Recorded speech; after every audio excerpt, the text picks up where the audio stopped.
Halo, selamat datang kembali di Football Talk. Hari ini kita mau bahas 3 match aja.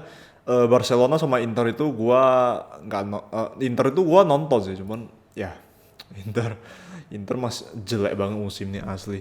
Sampai bisa kalah sama Roma nggak ngerti juga. Itu gua nonton Inter sambil Netflix juga sih. Cuman sirkulasi bola Inter itu terlalu lambat sampai aku males banget nonton. Ya Roma kayak biasa main defensif, incar counter dan lain-lain. Ya gitulah. Ya, kita pengen bahas mungkin Arsenal dulu deh. Arsenal ini menang 3-1 lawan Ayam. Yang 3-1 ini sangat-sangat layak, Arsenal tuh sangat layak menang. Dari sisi permainan dan lain-lain lah, semua lah. Pemainnya juga oke. Dan yang aku paling seneng liatnya itu pemainnya Granit Xhaka sih salah satunya. Soalnya dia di musim ini beneran beda banget sama musim-musim lalu. Dimana musim-musim lalu itu Granit Xhaka tuh kalau pegang bola aja dikit-dikit passing balik, dikit-dikit passing ke belakang. Tapi kali ini Granit Xhaka tuh sepertinya diinstruksikan sama Arteta itu untuk disuruh ngegas ke depan, masuk ke box. Jadi sekarang dia lebih mungkin ke box to box player atau something like that lah gitu. Pokoknya di atas kertas ini memang Arsenal main 4-2-3-1, tapi pas di lapangan itu jadi 4-3-3, cuma Thomas Partey doang yang di belakang. Saka itu bakalan lininya satu lini sama Bukayo Saka sama Gabriel sama Odegaard lah. Jadi dia ya 4-3-3 seperti aku bilang tadi. Dan Spurs ini mereka mainnya seperti biasa pragmatis, di mana gue paling benci permainan kayak gitu, nggak jelas. Arsenal pas lagi mau coba nyerang, Spurs itu beneran main defensif, mau mencoba parkir bis lah. Beneran semua Arsenal bawa bola makin ke depan, pemain-pemain Spurs makin mundur. Gue paling nggak suka permainan kayak gitu jujur aja. Dan pas kalau misalnya bolanya hilang, Spurs mencoba incar counter, oke? Dan kalau nggak salah coba kita lihat gol pertama itu ya. Gol pertama Thomas Partey. Dan itu layak banget gol. Sebelum gol Thomas Partey itu Arsenal obok-obok Spurs. Obok terus, hajar terus, shooting entah berapa kali. Kalau kemarin aku lihatnya shootingnya 21 shot. Separah itu Tottenham Hotspur apa defendingnya. Nggak ada pressing, nyaris nggak ada pressing sama sekali Spurs ini. Separah itu apa permainannya. Ya, jadi asik di shooting sama Arsenal. Terakhir dapat loh long shot dari Thomas Partey. Kegigit pula gila lidah gue. Ya, Thomas Partey long shot. Ya, tapi setelah gol itu ya tetap nggak beda jauh sih. Mereka memang pressing, tapi pressingnya tanggung-tanggung. Pakai 2-3 pemain doang pressing ke depan. Sisanya tunggu di belakang. Itulah yang gue nggak suka dari Spurs permainan kayak gitu. Kadang gue bingung kok ada ya pundik-pundik yang bilang Spurs bisa juara IPL bahkan top 4 oke lah, memang mungkin orang ini masih mungkin kurang pengalaman, tapi bilang juara IPL Tottenham Hotspur, please deh tolong ya. Ayam itu untuk dimakan, digoreng, dipanggang, bukan untuk juara liga, oke? Ya, setelah gol Granit Xhaka itu gue baru ingat itu kena merah dan light merah sih. Ya, sebenarnya sejauh 90 menit Spurs main kayak gitu, Arsenal tetap main possession, dan di second half itu Arsenal tuh mainnya lumayan konsisten lah. Tapi pun bisa dibilang kalau pas Emerson udah dapat kartu merah ya Spurs ini mentalnya udah beda, udah malas main lah, udah drop lah. Jadi ya kena gol Granit Xhaka lagi. Habis itu setelah gol itu gue beneran nggak gitu nonton lagi sih, karena ya gitu-gitu aja nggak ada perubahan sama sekali. Ya itu aja sih Arsenal sama Spurs. Jadi Arsenal sangat layak menang, dan ini matchnya penting banget, kemenangannya sangat penting untuk Arsenal. Dan setelah mereka menang lawan Spurs itu mental mereka, mindset mereka tuh langsung naik banget, tinggi banget. Jadi nanti next matchnya mereka bakalan bisa menang terus lah gitu. Tapi ujian yang benar-benar ujian itu untuk Arsenal, bukan untuk lawan tim kecil. Tottenham Hotspur gua nggak termasuk ya. Untuk gua Spurs itu tim kecil. Arsenal tuh kok misalnya bisa sanggup melawan Manchester City, bukan secara skor ya, tapi secara permainan, itu Arsenal wah mantap, mantap Mikel Arteta. Oke.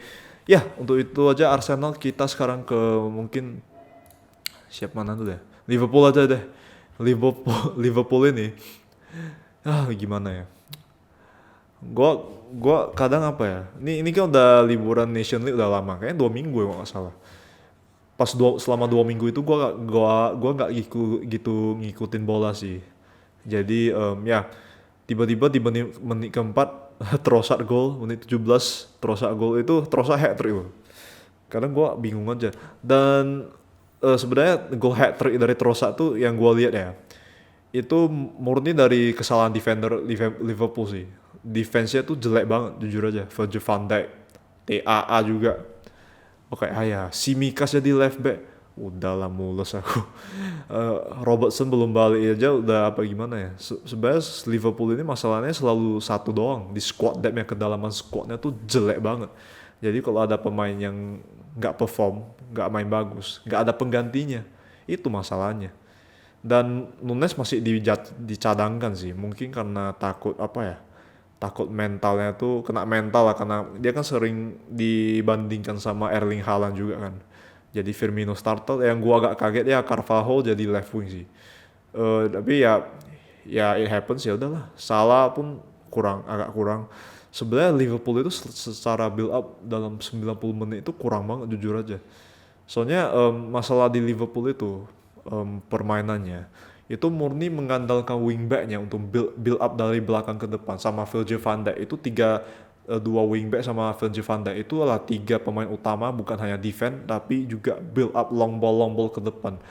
Makanya kebanyakan pemain midfielder ya Liverpool tuh di skip sirkulasi bolanya, langsung long ball diagonal itu, dari left back ke right wing, dari right back ke left wing gitu, dan seterusnya sih. Itu cara Liverpool main sih. Cuman yang semalam gua nonton itu beneran kayak antara kecapean, fitnessnya kurang, atau memang mental capek, ya nggak tahu juga lah. Tapi yang gua agak senang tuh Robert Firmino bisa cetak gol sih, 2 gol yang lumayan oke lah. Yang seperti kita tahu kalau Liverpool itu meskipun kalau lagi kalah, tapi mereka kan ini main di Anfield. Liverpool itu meskipun mainnya jelek itu tetap nggak bisa diremehkan, karena ini Liverpool mentalnya beda. Dan mereka ada mental juaranya juga, jadi ya ujung-ujungnya Firmino ya apa namanya, equalizer lah, jadi 2-2 kan. Barulah dari set piece ada Webster on goal, oke, 3-2. Gua dari sana aja udah agak seneng sih kan. Tiba-tiba terus 3-3. Dan tuh kesalahan dari TAA juga, Trent Alexander-Arnold. Si TAA itu apa ya, dia salah marking lah. Ada 2 pemain kan, dia cuma 1 orang doang, tapi Matip pun apa ya, mungkin dia lagi marking orang lain juga kalau nggak salah, tapi nggak tahu juga. Pokoknya serangan itu mulai dari kiri. Kalau yang gol ketiga dari Trossard, jadi gue bisa bilang salah TAA juga. Dan pas di crossing itu Virgil van Dijk bisa dibilang blunder nggak juga sih, cuman dia nggak bisa clearance dari crossing. Padahal crossingnya tuh gampang di clearance loh, crossing ke bawah, bukan dari udara, crossing bawah.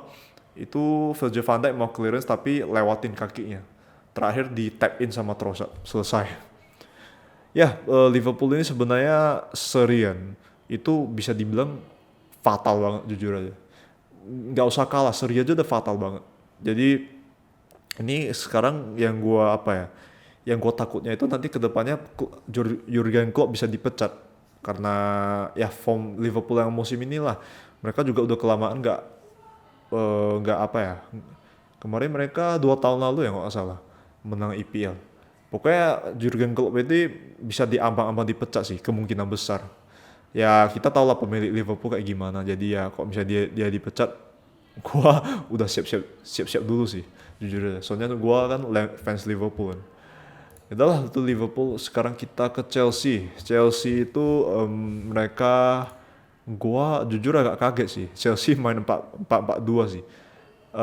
Kaget dikit lah. Cuman yang gua senang itu Chelsea akhirnya mau main 4 back lah, tuh yang terpenting. Jangan main 3 back. 3 back itu mereka jelek banget. Cuman yang semalam gue nonton Chelsea itu, mereka tuh memang 4-4-2 kan di atas kertas, tapi secara permainan tuh masih terlalu banyak dribbling. Maksudnya bukan terlalu banyak dribbling sih, tapi terlalu banyak ngandalin skill individu lah. Dan beruntung banget Pierre Aubameyang awal cetak gol yang lumayan keren banget. Dan ya Sterling kebanyakan dribbling, susah cetak gol juga. Mason Mount left wing, Kai Havertz right wing. Ini lumayan bagus sih. Ini adalah pilihan yang tepat sih. Main Mount di kiri, Kai Havertz di kanan. ya di formasi 4-4-2 itu lumayan oke sih. Tapi mungkin secara kalau di atas kertas 4-4-2 tapi di lapangan itu mungkin lebih ke 4-2-2-2 sih. Seperti itu sih sebenarnya. Ya, jadi sebenarnya kalau gua nengok Chelsea 90 menit itu secara form itu mereka mereka lagi apa ya masih terlalu ngandalin skill individu sama formnya masih ada yang kurang juga, ada yang kurang. Pokoknya mayoritas agak kurang aja sih. Ya beruntung mereka mereka menang ya. Mereka menang itu karena golnya Gallagher yang long shot itu itu gue bisa bilang kemungkinan besar lah, soalnya gue tahu ya kalau kita lihat Gallagher itu kita fair aja ya. Ini pemain parah banget. Maksudnya dia tipikal Subasa wannabe lah, tapi bakatnya nggak kayak Subasa masalahnya. Jadi ya 2-1 ya, meskipun permainan masih kurang, masih banyak PR, tapi setidaknya ada progres dikit lah daripada paksa main 3 back terus kayak dulu kan. Ini main 4-4-2, sistem berbeda, build up berbeda. Ya meskipun masih ngandelin banyak skill individu, tapi pokoknya ada perubahan. Itu yang paling penting untuk Chelsea sekarang. Ya itu sih Chelsea. Apalagi ya? Kayaknya nggak ada lagi sih. Nah ini mungkin kedepannya itu kalau Graham Potter itu moga-moga lebih banyak eksperimen dulu, karena nggak kayak di Brighton. Di Brighton tuh kan pemainnya tuh dikit apa ya, pemainnya memang kurang berkualitas, kita fair aja. Pemain-pemain mediocre, jadi Graham Potter pun nggak bisa banyak eksperimen di Brighton, dan sekarang dia ada di Chelsea punya pemain yang sangat berkualitas dan kedalaman squadnya tuh sedalam Manchester City, jadi nggak ada alasan lagi kalau misalnya Graham Potter itu apalah nggak bisa ngangkat Chelsea. Dan gua bilang sih Chelsea mungkin 2 bulan udah bisa meroket kalau mereka selama formnya fit lah, fitnessnya udah fit, selama itu udah fit. Gua bilang 2 bulan gitu Chelsea bisa meroket. Ya itu aja dulu untuk hari ini 3 match. Gue belum nonton Barca sih, soalnya Barca jam 2 pagi itu nggak manusiawi banget. La Liga jujur aja gue selalu nonton replaynya sih. Inter gue gak malas nonton, ngantuk gue. Sirkulasi bola lambat. AC Milan menang 3-1, ya gak heran sih lawan Empoli juga. Ya kita tunggu video berikutnya Manchester Derby. I'll see you guys in the next video. Thank you for watching. Like ya.